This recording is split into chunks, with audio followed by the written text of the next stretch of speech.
bow your heads with me as I say a quick prayer before we get started, that would be really appreciated.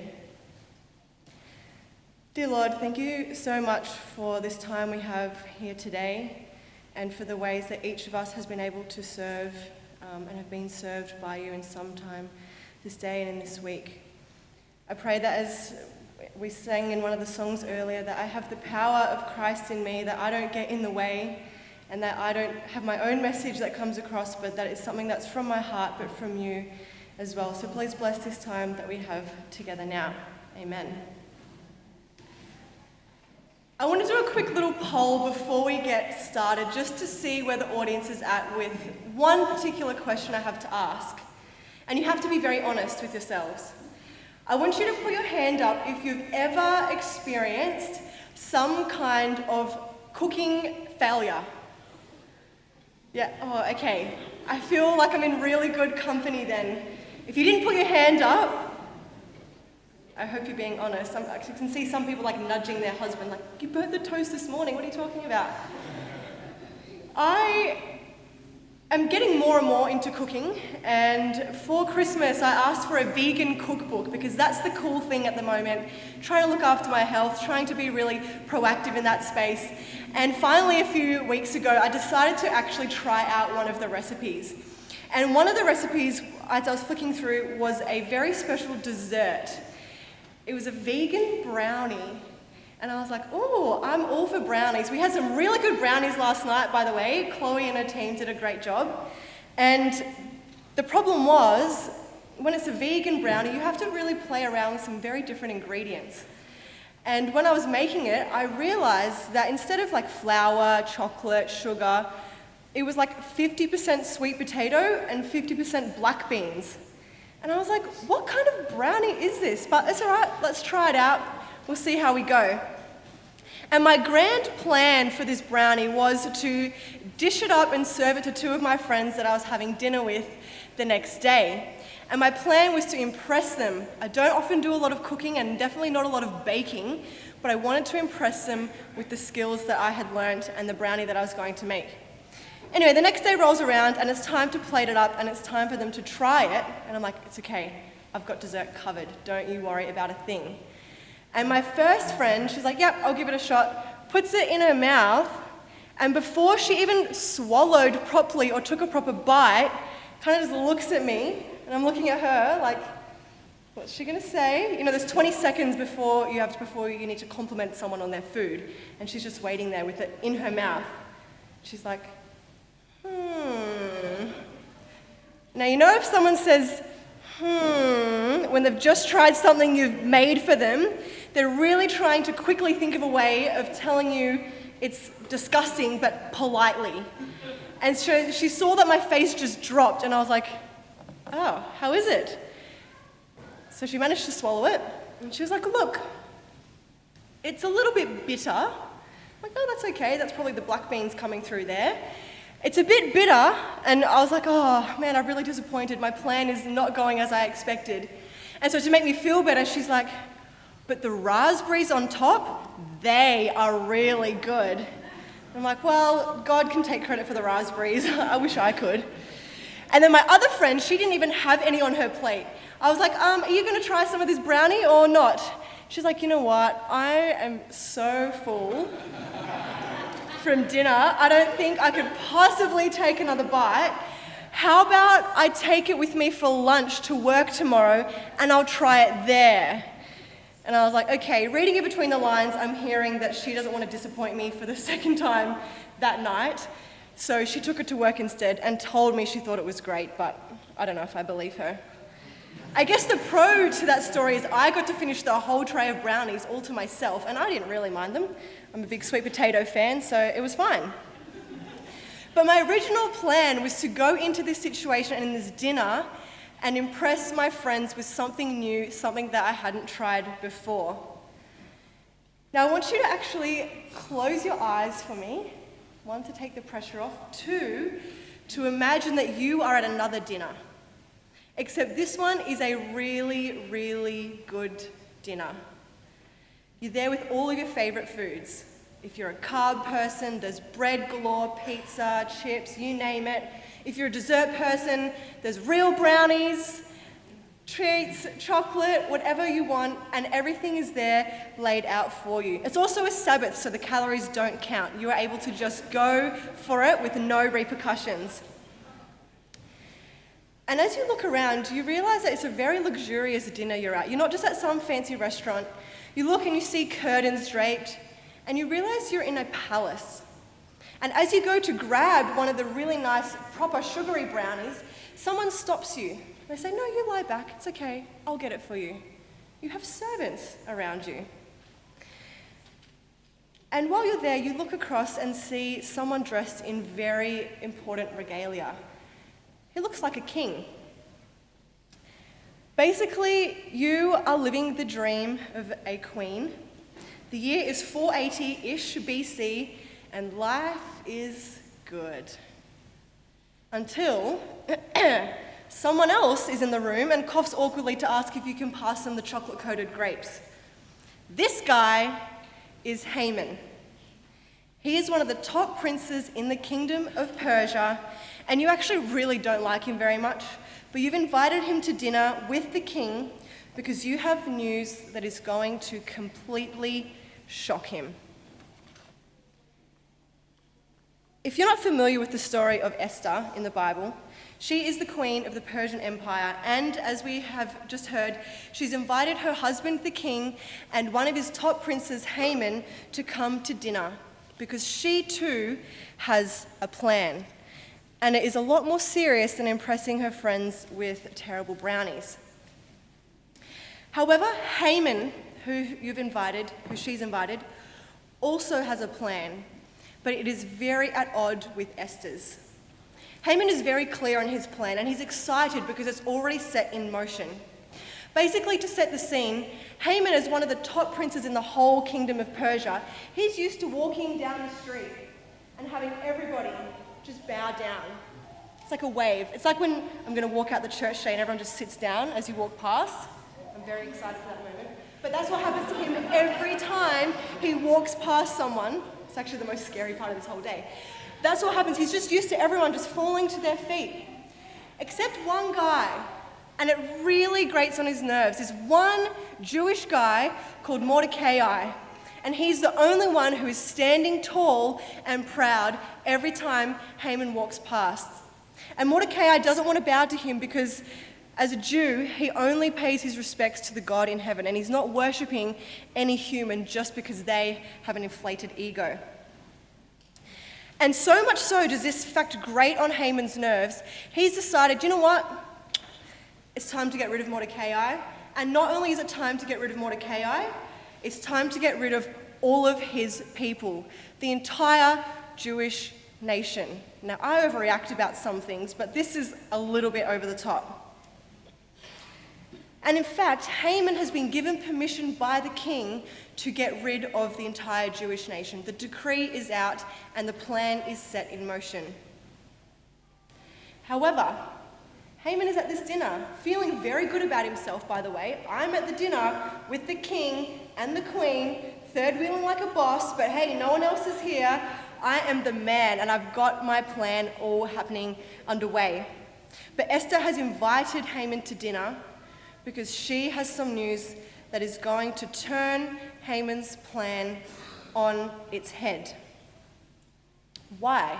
Why does Esther have a plan that is going to contradict with Haman's? I want to pick up the story in Esther, and we read it in our scripture reading. Thank you, Ryan. And I want to actually focus on some of the verses we heard earlier this morning in Esther 4, verse 13 and 14. If you have your Bibles, actually get them out and have a look. Eden told us last night there's no point being up the front in a church if you're not getting people to open their Bibles. So it's there if you need, but look it up. And here we pick up a conversation that has happened before they get to the dinner. This is where Mordecai has actually found out that this death decree has gone to all the Jews, and he is in a bit of a panic, and he's reaching out to Esther, the queen, who also happens to be his cousin, to ask her what on earth she can do to help in this situation. And so we pick up the story in Esther 4, verse 13. And Mordecai told them, he's back and forth with Esther, to answer Esther, "Do not think in your heart that you will escape in the king's palace any more than all the other Jews. For if you remain completely silent at this time, relief and deliverance will arise for the Jews from another place, but you and your father's house will perish. Yet, who knows whether you have come to the kingdom for such a time as this? I just want to point out in verse 13 it says, you will not escape the king more than any of the other Jews. And this is the really, really big news that Esther needs to share at this dinner. Not only is Mordecai her cousin, but she is a Jew too, and the king has unwittingly sent out a death decree to his own wife and to Esther. And so Mordecai is pleading with her, what can we do to rectify this situation? However, it's important to note in verse 13, he makes it very clear, just because Esther is the queen and she has more power, it doesn't mean she can easily escape this issue with the Jews. She is under the law just as much as anybody else. But Mordecai continues speaking, for if you remain completely silent, relief and deliverance will come from another place. And I want to pause there because oftentimes we hear stories in the Bible and how God's used people to save the world, save the Jews, to do so many awesome things. And we just think in hindsight that, well, he's had that for their plan all along and they're the heroes of the story and they were special and they were gifted. But it's pointing out here that Esther is not the only one who can actually magically save the day. Yes, she has connections, but if she doesn't want to fit in with God's plan is going to go ahead anyway. He's going to save the Jews regardless as to whether she's in the plan or not. So Mordecai is asking, I know this is tricky for you, but maybe every single decision in your life, every single path that God has taken you on has actually led for you to be here in such a time as this. We've probably heard it said a lot of times before that God has a plan for our lives. He's placed us in a time so we can be a blessing to others. But when you get in a really tricky situation, I know I often forget that, in fact, at the end of the day, God actually has things under control. I like to take things into my own hands and figure it out. But for you, you're sitting here today. So many decisions have led up to the fact that you're sitting here in church. You're in a particular job maybe. Maybe it's tricky, maybe there are issues happening all over the place. But maybe, who knows whether God has brought you to your job for such a time as this. Who knows if you're in a particular relationship for such a time as this? Who knows if you're meant to leave a particular relationship for such a time as this? And so many of us have so many different life experiences and stories that have brought us all to this particular time. And some of them have been a lot harder than others. I can't pretend to know everyone's story. But some of us have gone through anxiety, through trauma, through so many issues, through stress, overwhelm, maybe perfectionism complex, whatever it is. But maybe God has brought us through those experiences so he can bring us to help somebody else or to be in a particular place for such a time as this. I don't think Esther, as she's sitting at the dinner, this very awkward dinner with Haman and the king, about to reveal that she herself is a Jew, I don't think she realized as a little girl that she was a Jewish orphan girl, that she would then grow up to essentially win a beauty pageant to become the queen. She would have to keep her Jewish identity secret, that she would become queen then of the Persian Empire and be called to save the kingdom for such a time as this. And it is all coming to a massive climax at this dinner where she is. I don't know if it was part of Esther's plan to go through all of those sorts of things, but sometimes we find that God has to actually unravel our plans and find us in particular situations so that we can actually fulfill his plan. So here when Esther and Mordecai are having a conversation, he's saying, look, I know this is tricky for you, Esther, but who knows whether you've come to the kingdom for this time. So what does Esther do? She has a huge decision to make. So if we keep reading in Esther 4, verse 15 and 16, she has her reply to Mordecai. Go, gather all the Jews in Shushan and fast for me. Neither eat nor drink for 3 days, night or day. My maids and I will fast likewise. And so I will go to the king, which is against the law. She puts it in there. This is not easy, cousin Mordecai. It's against the law.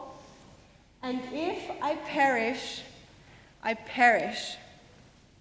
Yes, she's the queen, but her life is completely at stake in this decision that she's making.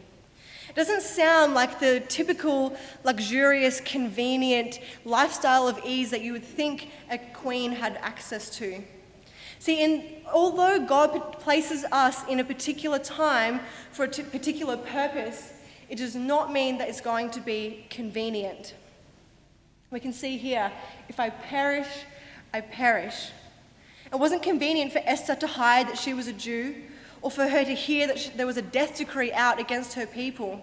And if we go back to cousin Mordecai, it wasn't convenient for him to be the only one standing while everybody else bowed down.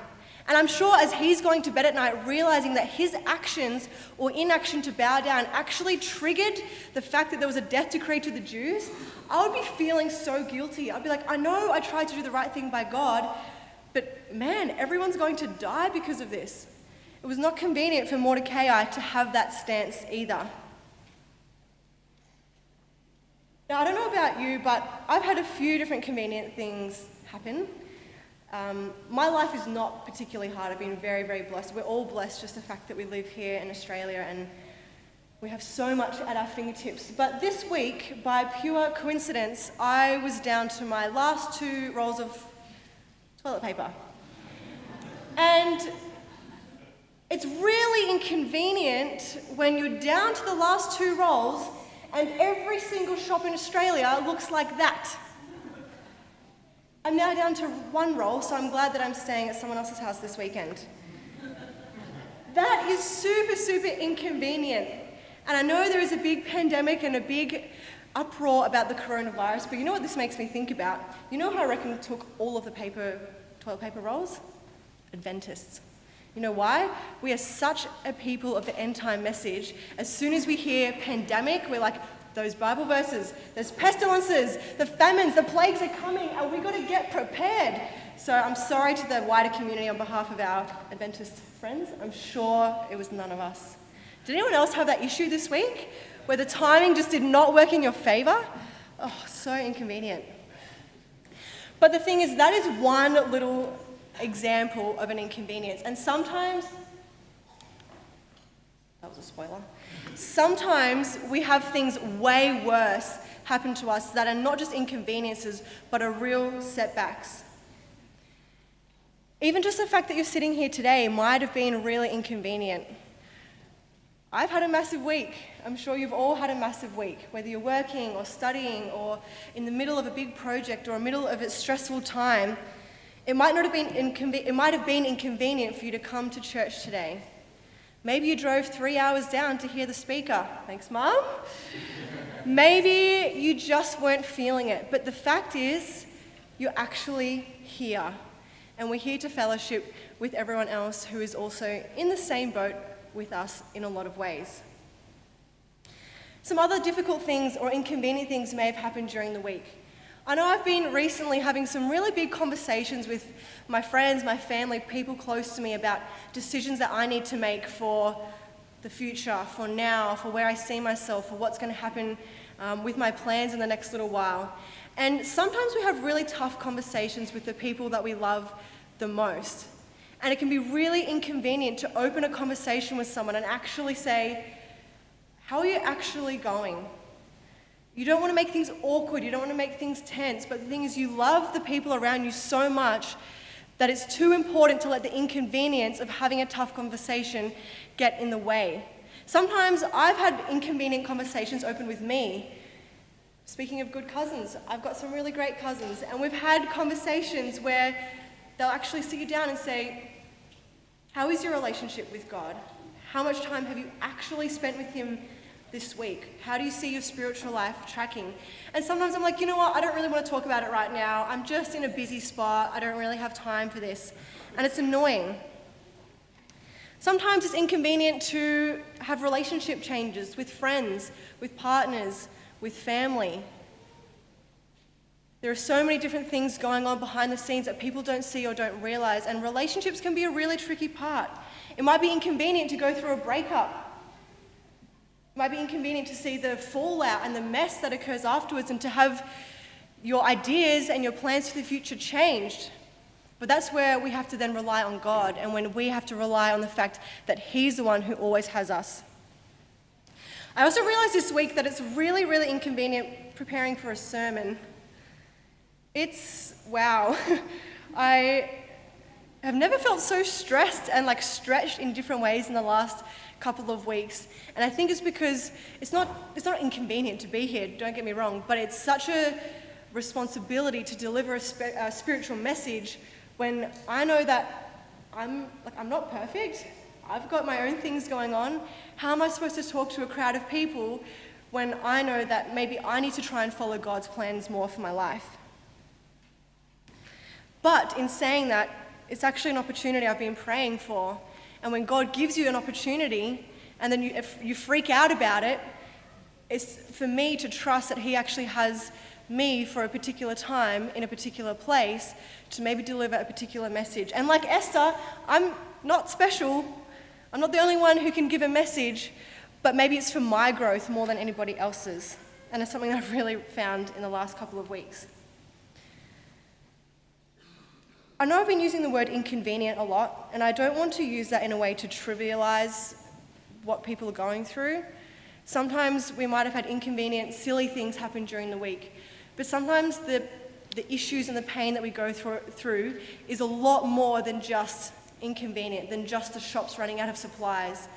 Sometimes our weeks look like complete heartbreak and trauma and overwhelm and having no idea where to turn and where to go. I was also having some conversations with some friends who know people who are really going through difficult times when you have accidents.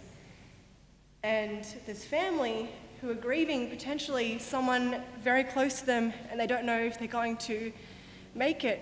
It's in those times we don't know how to pray to God. You don't know how to pray and say, pray for a miracle? Or do you say pray for support or pray for blessing? Or what do you pray for when things are not just inconvenient, but they are actually traumatic? And it's these times that we're reminded that Satan is actually the one who's in control of heartbreak, but God is the one who's in control of healing. And no matter what you've gone through maybe this week or the last little while, time and time again, we always see that no matter what inconvenience happens, through it, God always has a purpose. And Esther is at this dinner, this inconvenient dinner. Yeah, I'm sure the food was good. I'm sure the brownies were great. But in her heart, I'm sure it's pounding. How do I reveal to the king and to Haman that I'm a Jew and I have no idea how it's going to go? Am I just going to get killed along with the rest of them? And she fully, in her mind, had that as a result. And she was like, if I perish, I perish, but I'm going to give it a shot. You know why I think sometimes God calls us to inconvenient situations? I'm not saying He calls us to heartbreak, and I'm not saying He calls us to trauma, but sometimes we're called to be in situations outside our comfort zone because it's His way of unraveling our plans so that our plans can suit His purpose. God has a purpose that is bigger than our inconvenience.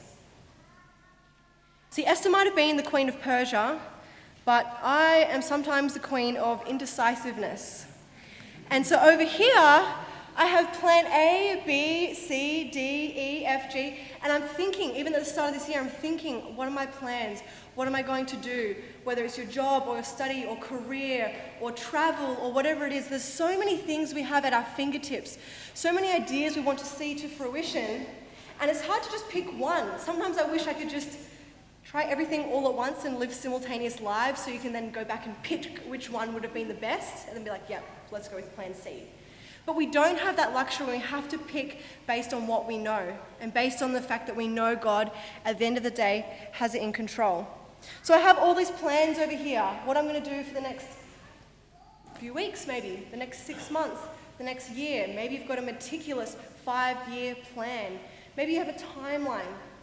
You're going to finish studies, get a job, get married, have kids, get a better job, get a house, get a holiday home, get a motorhome, go on a cruise, whatever it is. We have a timeline of how we want things to pan out.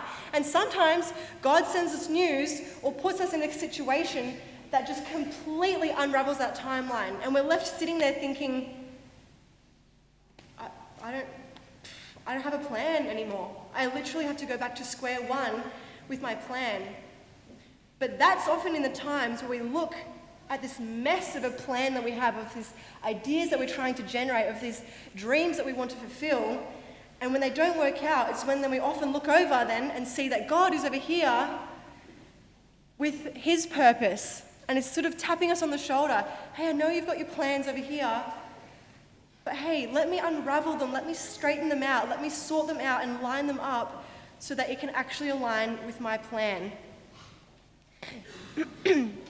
Something that I have been learning in the last probably year specifically, something that I'm still coming to terms with, is the fact that it is only when our plans, our ideas, our dreams, our goals, our visions, our ambitions, it is only when our plans and God's purpose actually align that we find our identity. And there's no better example to look at identity than looking at Jesus and how he found his. There is a very popular book among Adventists. It's called The Desire of Ages. And if you haven't read it, it's excellent. To be honest, I'm only halfway through. It's taken me 3 years. But this is a really good quote from the first chapter. And it's written by a lady that we do love to quote a lot. She's one of the founders of our Adventist church, and she has written prolifically on so many different topics. Christian living, the life of Christ, health, lifestyle, raising children, family, so many different kinds of things. But in one of her books, The Desire of Ages, she talks about Christ with us in her chapter. And here's what she says about Christ. Christ was treated as we deserve, that we might be treated as he deserves. He was condemned for our sins in which he had no share, that we may be justified by his righteousness in which we had no share. And then get this. He suffered the death which was ours, so that we might receive the life which was his. If you want to look at an inconvenient life, look at the life of Jesus. See, Esther, we see she had to completely surrender her timeline and her plans to God. She says, if I perish, I perish. Her plans and her ideas for her life and her calling are completely in God's hands. And she came to that idea, she came to that conclusion, throughout her life, but also when it mattered most. But for Jesus to have his plan fulfilled, he had to submit his plans fully to God every single second of every single day. Otherwise, we wouldn't even be here.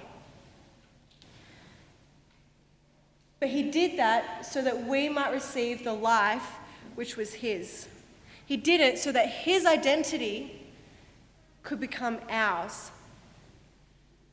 So I know that you have plans. I'm not the only one who lays awake at night and thinks about what my next moves are, thinks about what I want to do with my future, thinks about maybe what I've done in the past and where that's led me to now.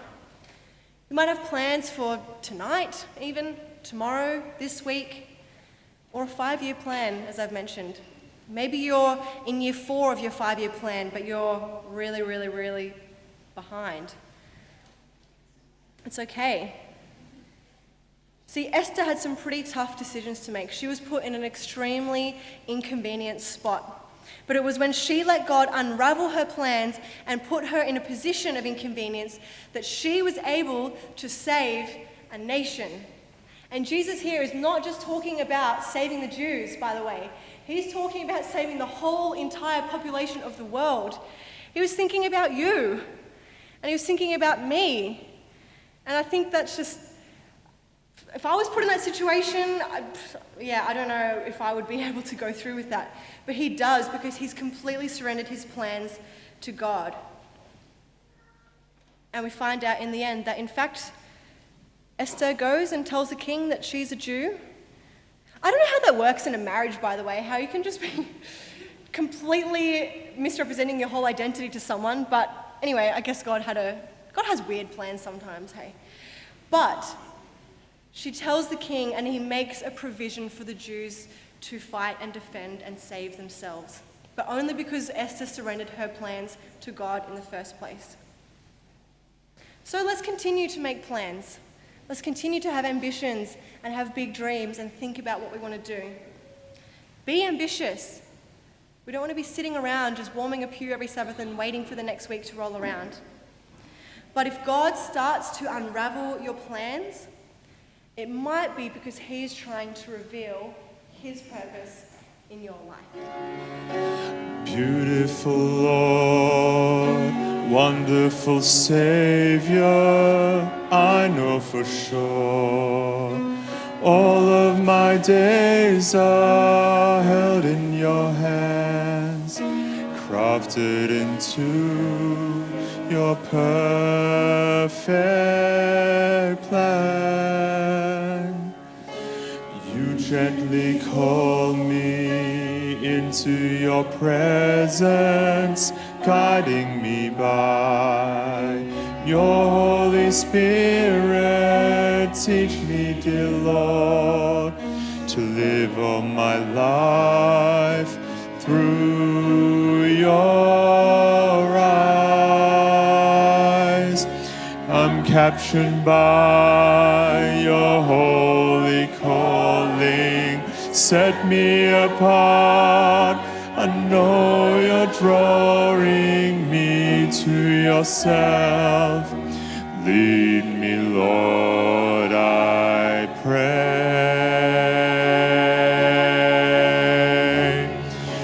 Take me, mold me, use me, fill me. I give my life to the potter's hand. Hold me, guide me, lead me, walk beside me.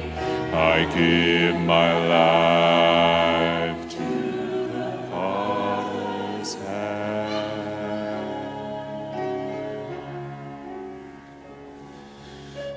Beautiful, call me into your presence, guiding me by your Holy Spirit. Teach me, dear Lord, to live all my life through your eyes.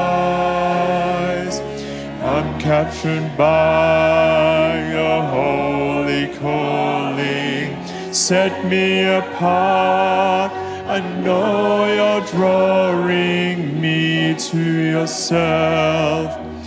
Lead me, Lord, I pray. Take me, mold me, use me, fill me. I give my life to the potter's hand. Hold me, guide me, lead me, walk beside me. I give my life to the potter's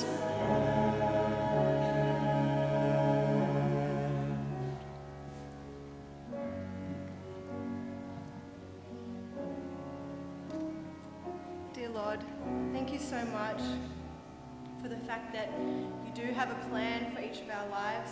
I know we might have heard this so many times before. I've grown up hearing every single week nearly, God has a plan for your life. God has a purpose. But I know that I get so caught up in my own ideas and in my own plans that I forget to actually reroute them back to God's purpose.